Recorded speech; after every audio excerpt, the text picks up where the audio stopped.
دوسرا اصول بطور مسلمان ہماری زندگی میں ہمارا کیا ہونا چاہیے کہ ہم جو عمل بھی کریں صرف اور صرف اپنے رب کے لیے کریں. دیکھیں نا، اگر بندے کی کوئی بھی عمل کرتے ہوئے اس کی نیت میں اخلاص ہو، اس کی نیت میں خالصیت ہو، تو وہ عمل اچھی نیت کی وجہ سے اللہ رب العزت کی بارگاہ میں درجہ قبولیت تک پہنچ جاتا ہے. بے شک.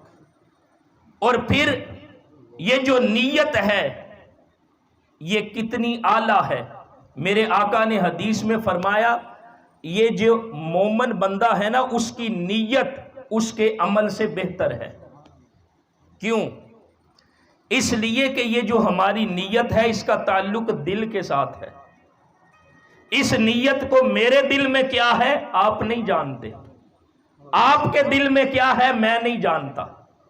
اور نیت کا تعلق انسان کے باطن کے ساتھ ہے، انسان کے اندر کے ساتھ ہے، اور اس نیت کو اور کوئی نہیں جانتا. اگر جانتا ہے تو صرف اور صرف رب جانتا ہے. اور ہمارا حال کیا ہے؟ یہ ہمارا چہرہ ہے نا، اس چہرے کو ہم بڑا سنوارتے ہیں. یہ ہماری ظاہری وضاحت ہے، ہم اس کو بڑا سنوارتے ہیں.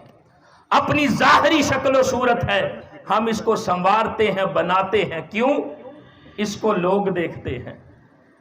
جس کو لوگ دیکھتے ہیں ہم اس کو تو سنوارتے ہیں، اور جس دل کو صرف رب دیکھتا ہے ہم اس دل کو کیوں نہیں سنوارتے؟ دیکھیں نا، یہ ساری نیتیں اس کے چشمے کہاں سے پھوٹتے ہیں؟ بندے کے باطن سے، بندے کے دل سے پھوٹتے ہیں. بلکہ ایک حدیث میں تو یہ جو نیت ہے نا، یہ بندے کے اعمال کو قبولیت کی طرف کس طرف لے کے جاتی ہے. ایک حدیث میں میرے آقا نے فرمایا کہ ایک بندہ نیک عمل کرتا ہے، اچھا عمل، فرشتے اس کا عمل لے کر اللہ کی بارگاہ میں حاضر ہوتے ہیں.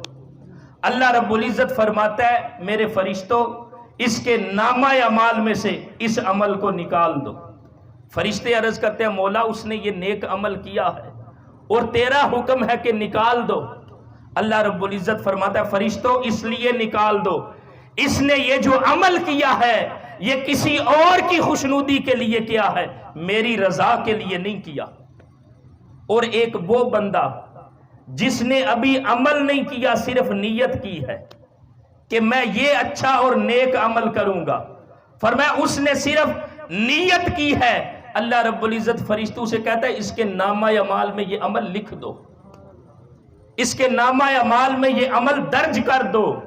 فرشتے عرض کرتے ہیں مولا اس نے ابھی عمل نہیں کیا.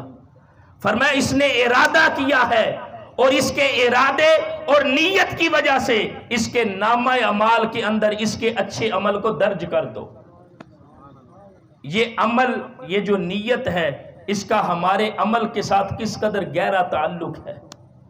اور پھر جو حدیث کی سب سے اعلیٰ کتاب ہے جس کا قرآن مجید کے بعد سب سے بلند درجہ ہے، وہ بخاری شریف کی حدیث مبارکہ. اس بخاری شریف کا جو آغاز اور ابتدا ہے وہ امام بخاری نے کس حدیث سے کیا ہے؟ امام بخاری رحمت اللہ علیہ نے 6 لاکھ احادیث میں سے 6 لاکھ احادیث میں سے 9000 کچھ احادیث بخاری شریف کے اندر درج کی ہیں. اگر ان میں بھی مکرر احادیث کو نکال دے تو تقریباً 2761 احادیث بنتی ہے. اور امام بخاری جو آقا کریم الاسلام کی حدیث نقل کرنے سے پہلے، لکھنے سے پہلے ہمیشہ طہارت اور پاکیزگی حاصل کیا کرتے تھے، غسل کرتے تھے. وہ امام بخاری اس بات کو جانتے تھے کہ قرآن کے بعد جس حدیث کی کتاب کا سب سے بلند درجہ ہوگا یہ بخاری شریف ہے.